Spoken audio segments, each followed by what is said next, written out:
السلام علیکم ورحمۃ اللہ وبرکاتہ۔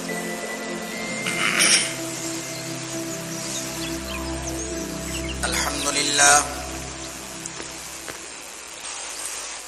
للہ نحمده ونستعینه ونستغفره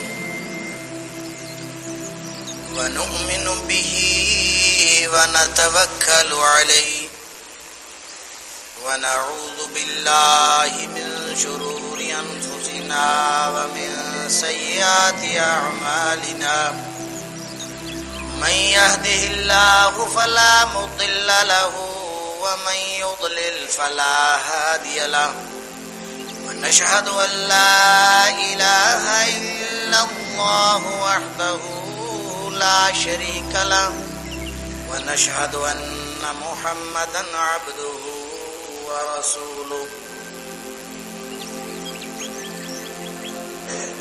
أرسله بالحق بشيرا ونذيرا بين يدي الساعة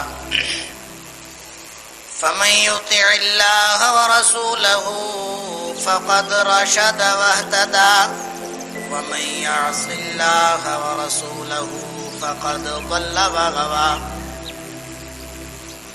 فإنه لا يضر إلا نفسه ولا يضر الله شيئا نسأل الله ربنا أن يجعلنا ممن يطيعه ويطيع رسوله ويتبع رضوانه ويجتنب سخطه فإنما نحن به وله أما بعد فإن خير الحديث كتاب الله وخير الهدي هدي محمد صلى الله عليه وآله وسلم وشر الأمور محدثاتها وكل محدثة بدعة وكل بدعة ضلالة وكل ضلالة في النار فأعوذ بالله السميع العليم من الشيطان الرجيم من همزه ونفثه بسم الله الرحمن الرحيم ولكل أمة جعلنا منسكا ولكل أمة جعلنا منسكا ليذكروا اسم الله على ما رزقهم من بهيمة الأنعام فإلهكم إله واحد فله أسلموا وبشر المخبتين۔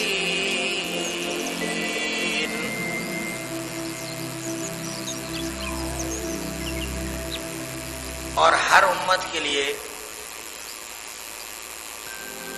ہم نے قربانی کا کوئی نہ کوئی طریقہ بنایا ہے، اور یہ اس لیے بنایا ہے لِيَذْكُرُوا اسْمَ اللَّهِ عَلَى مَا رَزَقَهُم مِّن بَهِيمَةِ الْأَنْعَامِ، کہ جو کچھ ہم نے جانوروں میں سے چوپائے ان کو عطا فرما رکھے ہیں ان پر یہ اللہ کے نام کا ذکر کریں، اللہ کا نام لیں۔ بس یاد رکھو الہکم الہ واحد، تمہارا الہ تو بس اکیلا وہی ہے، فلہ اسلموا، تم سب اسی کے سامنے جھک جاؤ، اپنے آپ کو اسی کے سپرد کر دو، وبشر المخبتین، اور اے حبیب صلی اللہ علیہ وسلم جو عاجزی کرنے والے ہیں، انکساری کرنے والے ہیں، جو جھکنے والے ہیں، ان کو اللہ کی طرف سے خوشخبری دے دی۔ صدق اللہ العظیم۔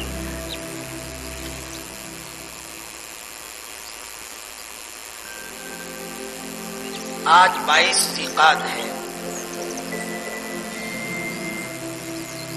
اور ذی الحج کا مہینہ شروع ہونے میں 7 یا 8 دن باقی ہیں۔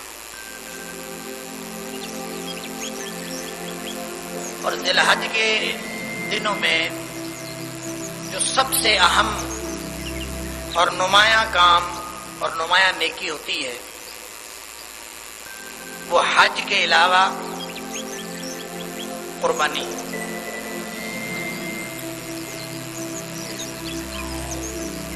اور یہ اس مہینے کا نام بھی ذو الحج یا ذی الحجہ اسی لیے ہے کہ یہ حج والا مہینہ ہے۔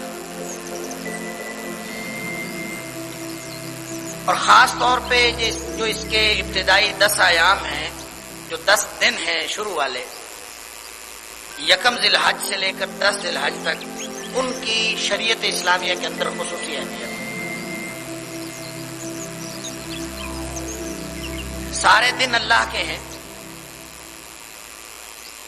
ہر رات اور ہر دن وہ مبارک یا منحوس ہو سکتا ہے انسان کے اپنے اعمال کے سبب۔ اگر کوئی شخص نیکی کرتا ہے، للہیت کا اظہار کرتا ہے انفرادی یا اجتماعی طور پر، اس کی بھی ایک خوشبو ہوتی ہے، اس کی ایک تاثیر ہوتی ہے جو اس پورے ماحول کو اپنی لپیٹ میں لے لیتی ہے۔ اس طرح وہ وقت، وہ گھڑی مبارک ہو جاتی ہے۔ اور اگر کوئی شخص گناہ کرے یا غلطی کرے، اس گناہ کے بھی اثرات ہوتے ہیں، اس کی اپنی ذات پر بھی اس کے اثرات ہوتے ہیں، اس ماحول کے اوپر بھی اثرات ہوتے ہیں، چاہے گناہ انفرادی طور پر کیا ہو۔ گناہ کا اثر لازمی طور پر ہوگا، اور ظاہر ہے گناہ کا اثر مثبت تو نہیں ہو سکتا، وہ تو منفی ہوگا، اور وہ پورے ماحول کو اپنی لپیٹ میں لے لے گا۔ اس طرح سے گناہ کرنے والا دن اور گناہ کرنے والی گھڑی، جس گھڑی میں کوئی شخص گناہ کرتا ہے، وہ گھڑی منحوس ہو جاتی ہے۔ اسی نحوست کی وجہ سے اس کے اوپر اللہ کا عذاب بھی آ سکتا ہے۔ اللہ حاصل قیاس، اللہ تعالیٰ نے قوم عاد اور قوم سمود کے اوپر جو عذاب آئے ہیں، ان عذاب کے دنوں کو منحوس دن قرار دیا ہے قرآن پاک میں۔ تو دن اپنے تئیں منحوس یا مبارک نہیں ہوتا، وہ اعمال کی وجہ سے ہو جاتا ہے، لیکن اس کے باوجود اللہ تعالیٰ نے کچھ دنوں کو خصوصیت عطا فرمائی، اور وہ خصوصیت کیونکہ اللہ کریم نے، جو خالق ہے ان تمام ایام کا، اس نے عطا فرمائی ہے، اس لیے کوئی شخص اس میں نیکی کرے تو بھی وہ مبارک ہے، کوئی شخص اس میں گناہ کرے تو گناہ کرنے والے کے لیے نحوست کا پیغام ہو سکتے ہیں، لیکن اس دن کی برکت اور اس کی فضیلت کے اندر کوئی فرق نہیں پڑتا۔ تو چونکہ یہ ایام، یہ دن ہر سال ریپیٹ ہوتے ہیں، دوبارہ آ جاتے ہیں، سرکل میں چل رہے ہیں، رمضان ہر سال آ جاتا ہے، اور اللہ تعالیٰ نے اس کو برکت والا مہینہ بنایا، اور اسی طرح سے یہ 10 دن ہیں جو ذی الحج کے آج سے 1 ہفتہ بعد آنے والے ہیں، 7 یا 8 دن بعد۔ تو اس لیے یہ مناسب بات ہے کہ چونکہ اللہ کریم نے یہ پورے سال کا جو سسٹم رکھا ہے 12 مہینے کے اوپر، اس میں 4 مہینے حرمت والے مہینے، اور ذی الحج کا مہینہ حرمت والے مہینوں میں سے بھی ہے۔ رمضان کا مہینہ حرمت والے مہینوں میں نہیں، ذی الحج کا مہینہ حرمت والے مہینوں میں ہے۔ تو تذکیر کے لیے ضروری ہے کہ ہم ان ایام کی فضیلت، اس کا جائزہ لیں، اور اندازہ کریں کہ اللہ کریم نے یہ جو دن بنائے ہیں، جو مبارک دن ہمارے اوپر آنے والے ہیں، ان کے اندر ہمارا طرز عمل کیا ہونا چاہیے، کون سی وہ نمایاں بات ہے جس کی بنیاد پر ان دنوں کو فضیلت حاصل ہے، اور جو ہم دن گزارنے والے ہیں کس بنیاد پر ہم صاحب فضیلت ہو سکتے ہیں۔ یہ تذکیر کا سامان ہے۔ اللہ تعالیٰ مجھے اور آپ کو کما حق کو ان دنوں سے استفادہ کرنے کی توفیق عطا فرمائے۔ ویسے تو سورہ حج کی آیت آیت نمبر 34 میں نے آپ کے سامنے تلاوت کی ہے، جس میں اللہ کریم نے فرمایا کہ یہ جو قربانی ہوتی ہے اگرچہ اس کا تعلق جانوروں کے ساتھ ہے، من بہیمۃ الانعام، اس کا تعلق جانوروں کے ساتھ ہے، اللہ تعالیٰ نے ہر امت کے لیے کوئی نہ کوئی قربانی کا ذریعہ طریقہ بنایا تھا، لیکن اس کا مقصد خون نہیں تھا، خون بہانا مقصد نہیں، مقصد یہ ہے لِيَذْكُرُوا اسْمَ اللَّهِ عَلَى مَا رَزَقَهُم مِّن بَهِيمَةِ الْأَنْعَامِ، اس لیے کہ ان جانوروں کے بہانے سے، ان جانوروں کے ذریعے سے تم اللہ کو یاد کرو۔ اور پھر اسی تسلسل میں آگے چل کے آیت نمبر 37 میں فرمایا کہ اللہ کو خون اور گوشت تو نہیں پہنچتا، لَن يَنَالَ اللَّهَ لُحُومُهَا وَلَا دِمَاؤُهَا، خون اور گوشت نہیں پہنچتا اللہ کو۔ تمہارا خیال ہے کہ اچھا بکرا لیں گے، موٹا تازہ جانور لیں گے زیادہ وزن والا تو خون اور گوشت اللہ کو پہنچے گا؟ نہیں، وَلَٰكِن يَنَالُهُ التَّقْوَىٰ مِنكُمْ، تمہارے دلوں کی کیفیت اللہ کو پہنچتی ہے، دل کی حالت کیا ہے، کس بنیاد پر تم نے یہ کام کیا ہے۔ تو اللہ فرماتا ہے فَإِلَٰهُكُمْ إِلَٰهٌ وَاحِدٌ، قربانی کا جو مناسک ہیں، یہ منسک، یہ جو لفظ ہے نا منسک، اس کا معنی قربانی بھی ہے، قربانی کا جانور بھی ہے، اور منسک یا منسک سے مراد طریقہ بھی ہے، جیسے مناسک حج آپ نے سنے، اور منسک کا معنی طریقہ بھی ہوتا ہے، منسک یا منسک دونوں طرح ٹھیک ہے۔ تو طریقہ جو اللہ نے بنایا ہے، ہر امت کے لیے طریقہ بنایا ہے، کس چیز کا طریقہ؟ اللہ کو راضی کرنے کا۔ فَإِلَٰهُكُمْ إِلَٰهٌ وَاحِدٌ، وہ اللہ ایک ہے، فَلَهُ أَسْلِمُوا، تم سب اپنے آپ کو اس کے سپرد کر دو۔ لہذا سپرد کیوں کرتے ہو؟ بشر المخبتین، جو اس طرح سے اپنا اخبات یا عاجزی کا اظہار کرتا ہے، اللہ تعالیٰ اس کے لیے خوشخبری عطا فرماتا ہے۔ یہ کیوں اس لیے کرنا ہے، یہ سارا کام کیوں کرنا ہے؟ یہ اس لیے کرنا ہے کہ انسان کا اللہ کے ساتھ وہ جو تعلق ہے اس کا اظہار ہو، عاجزی کا، عبدیت کا تعلق، اظہار عبدیت کے لیے۔ تو اظہار عبدیت کے مختلف طریقے ہو سکتے ہیں، ان میں سے ایک بات قربانی کرنا بھی ہے۔ لہذا واحد یہ عمل کسی فائدے کا باعث نہیں ہو سکتا جب تک انسان کی زندگی کا منہج عبدیت نہ ہو، اپنے کامل سپردگی کا منہج نہ ہو، اللہ کے سپرد اپنے آپ کو نہ کیا ہو، تو اکیلا قربانی کا عمل تو کوئی کام نہیں کر سکتا۔ قربانی کر لینے سے، کوئی اچھا جانور قربان کر دینے سے تو اللہ کی خوشنودی حاصل نہیں ہوگی۔ اللہ کی خوشنودی حاصل ہوگی فَلَهُ أَسْلِمُوا، اسلم یسلم، اسلام کا معنی مترجمین کرتے ہیں اس کے مطیع اور فرمانبردار بن جاؤ، یہ بھی معنی ٹھیک ہے۔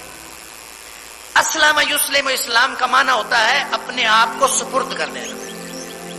فَلَهُ أَسْلِمُوا، اپنے مال کے ذریعے، اپنی جان کے ذریعے، اپنی ہر چیز اپنے اللہ کے نام پر لگا دو، یہ ہے اصل عاجزی اور یہ ہے اصل اخبار۔ اس طرح کا اخبار، اس طرح کی عاجزی اور اس طرح کا تعلق ابدیت قائم ہوگا تو پھر اللہ کی طرف سے بشارت ہے۔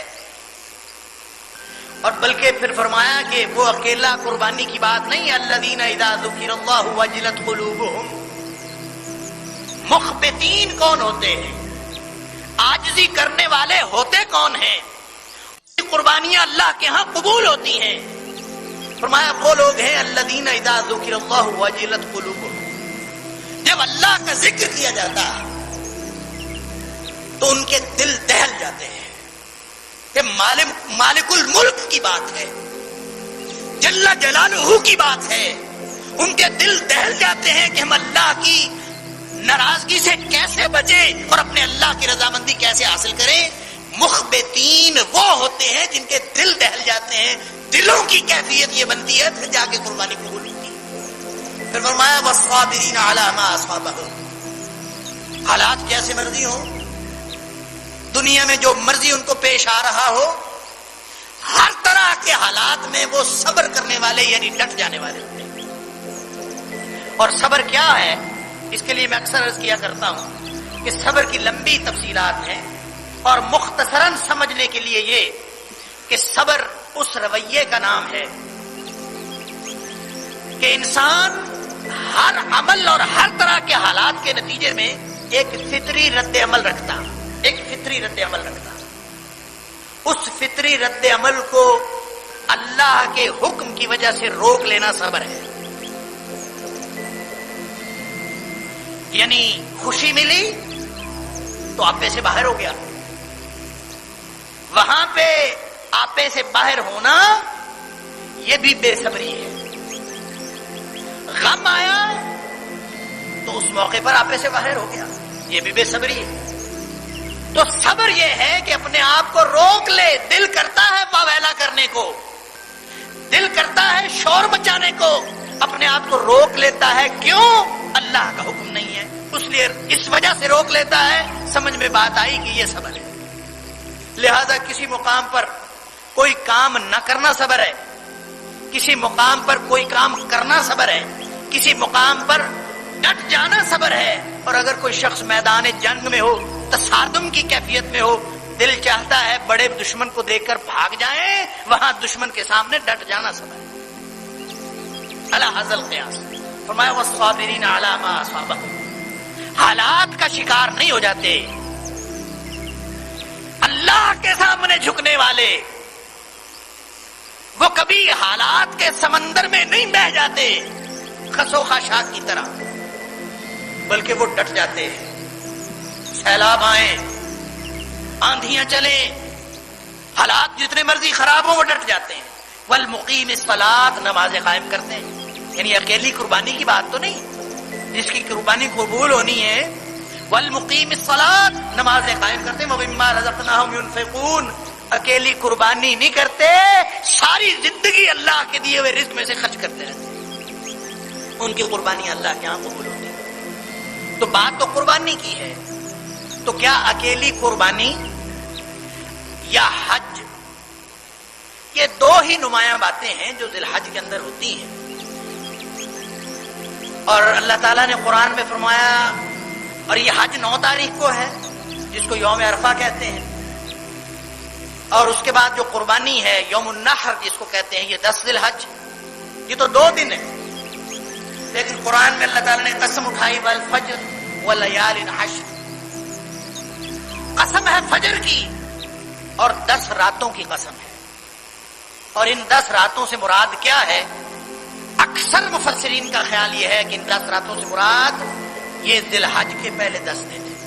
ان کی قسم اللہ کریم نے قرآن پاک کے اندر، یہ ان کی اہمیت کا اظہار ہے، اور اس کی وضاحت رسول اللہ صلی اللہ علیہ وسلم کے فرمان سے بھی ہوتی ہے۔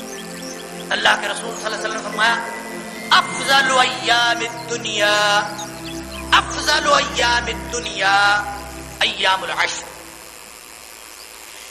کہ دنیا میں تمام ایام سے بہتر، افضل ایام الدنیا، سارے سال، سارے مہینے، سارے ہفتے، سارے دن، ان میں سے بہترین دن یہ ہے ایام العشر، یہ 10 دن ہیں، یعنی 10 ذی الحج، ذی الحج کے یہ جو پہلے 10 دن ہیں، یہ ساری دنیا کے سارے دنوں سے زیادہ افضل۔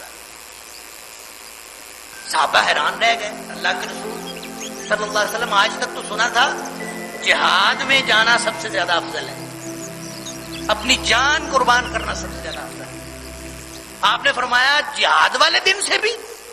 تو صحابہ نے پوچھ لیا کہ یہ جہاد سے بھی افضل ہے،